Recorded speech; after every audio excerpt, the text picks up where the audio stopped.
Bismillah, Assalamualaikum warahmatullahi wabarakatuh. Perkenalkan, saya Mafira Ilyas dengan NIM 70200119111. Baiklah, di sini saya akan menjawab pertanyaan oleh tugas yang telah diberikan oleh Ibu.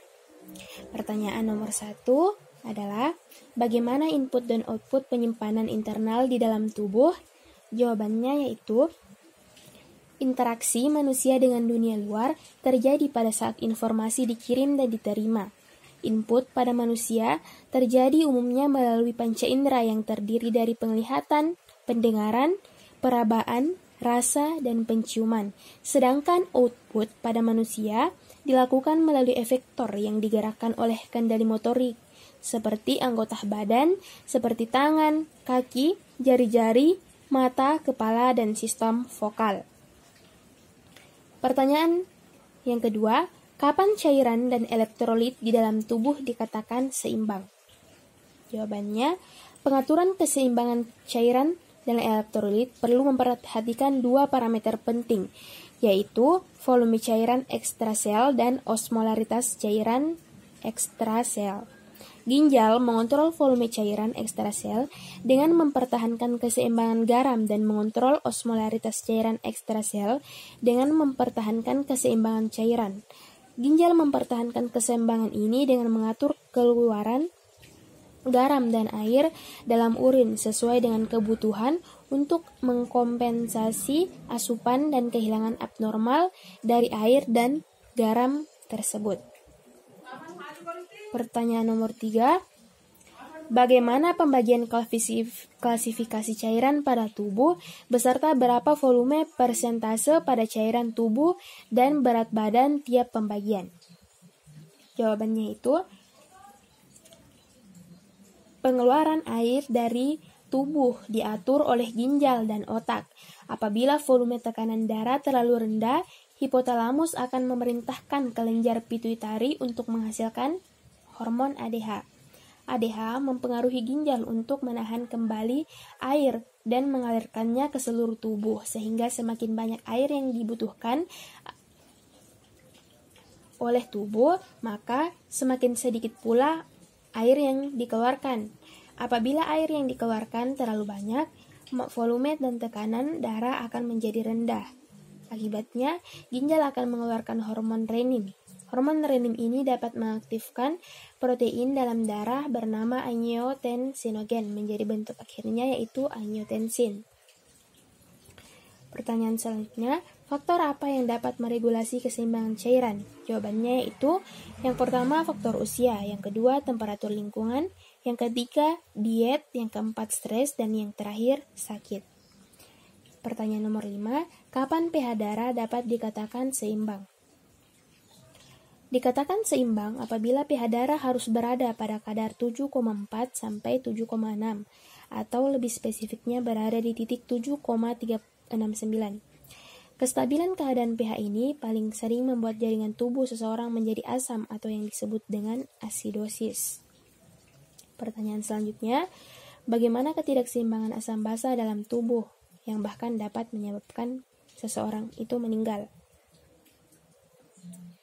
Jawabannya itu, gangguan keseimbangan asam basa terjadi akibat tekanan parsial karbon dioksida PCO2 dan serum bikarbonat atau HCO3-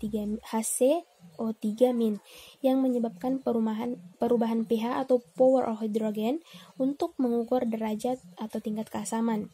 Asidosis berlangsung ketika akumulasi asam atau kehilangan basa, sehingga menyebabkan pH pada serum darah menurun menjadi 7,35 ke bawah.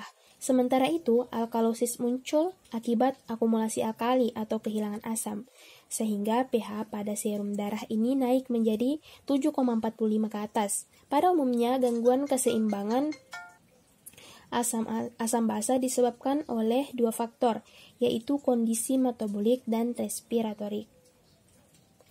Pertanyaan selanjutnya,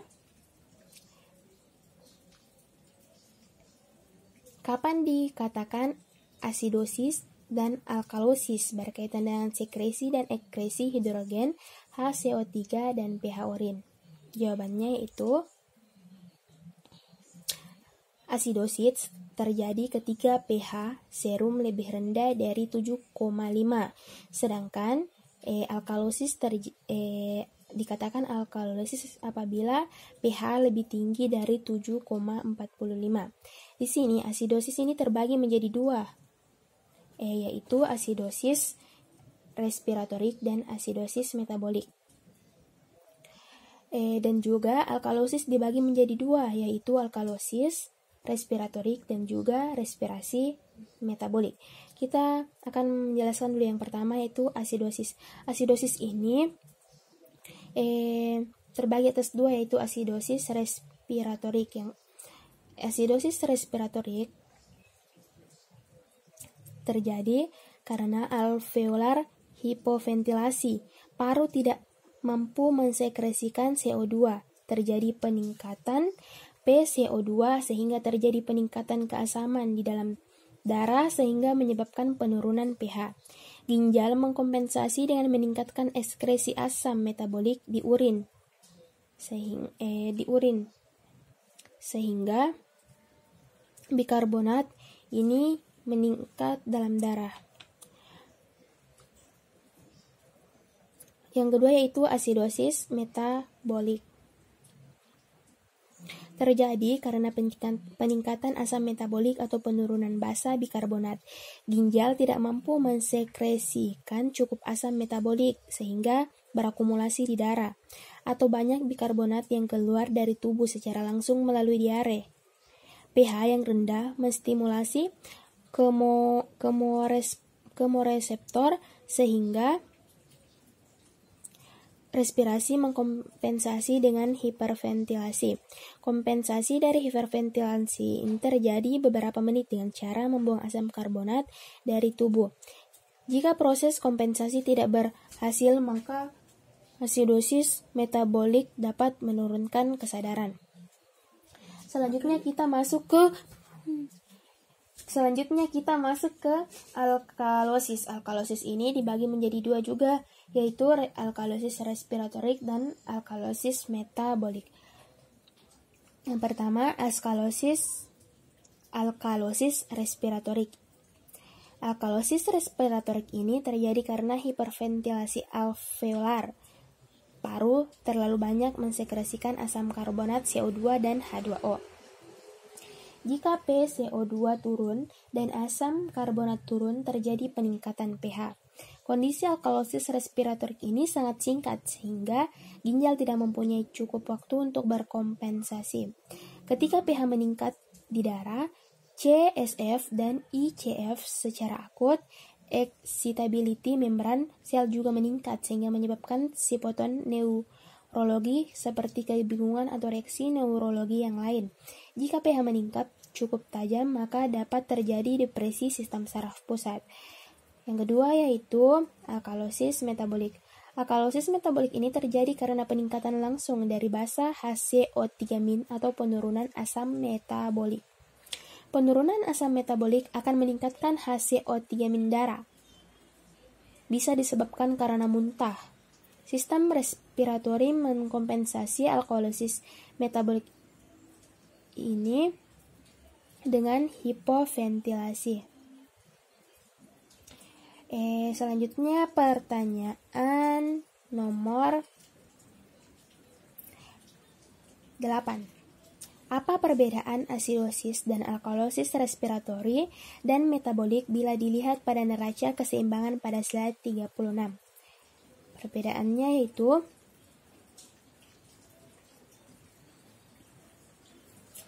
asidosis. Asidosis ini terbagi menjadi dua, yaitu asidosis respiratorik dan asidosis metabolik. Asidosis respiratorik adalah gangguan keseimbangan asam basa yang disebabkan oleh retensi CO2 akibat kondisi hiperkapnia. Oleh karena itu, jumlah CO2 yang keluar melalui paru ini berkurang. Selanjutnya itu asidosis metabolik. Asidosis metabolik adalah kesamaan darah yang berlebihan yang ditandai dengan rendahnya kadar bikarbonat dalam darah. Sedangkan alkalosis. Alkalosis juga dibagi menjadi dua, yaitu alkalosis respiratorik dan alkalosis metabolik.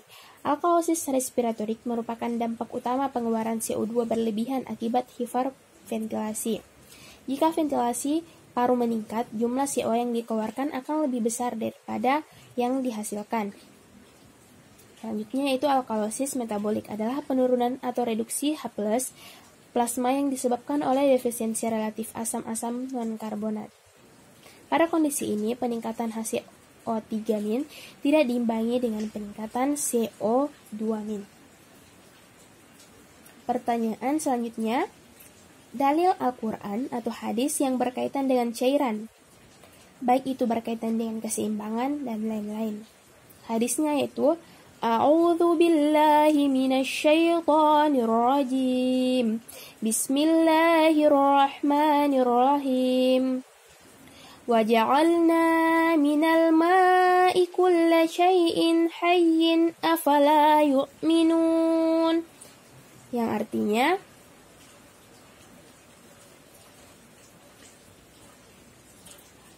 dan kami jadikan dari air segala sesuatu yang hidup. Apakah mereka beriman? Quran Surah Al-Anbiya ayat 30. Shadaqallahul azim. Ayat di atas mengisyaratkan bahwa jika kita ingin hidup yang lebih sempurna dan lebih sehat, menurut isyarat ayat ini, hendaknya kita mengkonsumsi air dalam jumlah yang cukup, baik untuk diminum atau untuk membersihkan diri dan lingkungan maupun untuk bersuci. Selanjutnya, pertanyaan ke-10. Dalam kehidupan sehari-hari, kategori makanan, minuman, cairan tubuh, dan lain-lain yang masuk dalam kategori asam, basa, dan normal. Yang pertama yaitu makanan atau minuman yang termasuk dalam kategori asam, yaitu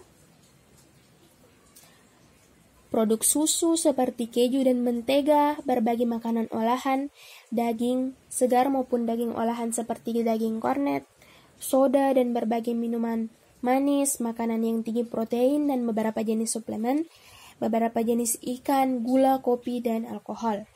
Sedangkan makanan atau minuman yang dalam kategori basah seperti buah-buahan, sayuran, kedelai, tahu, dan beberapa jenis kacang-kacangan, biji-bijian.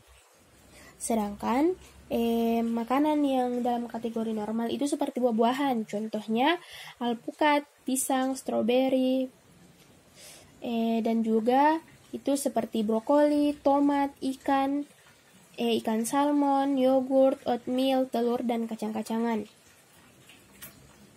Pertanyaan selanjutnya, kaitkan materi ini dengan materi yang kamu ketahui atau jumpai. Berdasarkan materi yang pernah saya pelajari yaitu tentang homeostasis.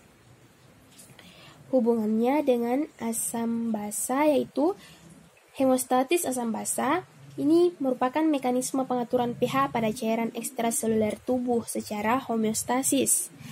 Keseimbangan antara asam basa dipresentasikan dengan nilai pH di CES penting untuk fungsi fisiologi tubuh dan metabolisme sel. Nilai pH cairan intraseluler ini dan ekstraseluler perlu dipertahankan pada tingkatan yang konstan. Sedangkan hubungan antara keseimbangan cairan dan elektrolit dengan homeostasis yang pernah saya pelajari sebelumnya yaitu keseimbangan cairan dan elektrolit di dalam tubuh ini merupakan salah satu dari fisiologi homeostasis yang melibatkan komposisi. Baiklah, itulah yang dapat saya jelaskan jawaban saya. Lebih dan kurangnya mohon dimaafkan.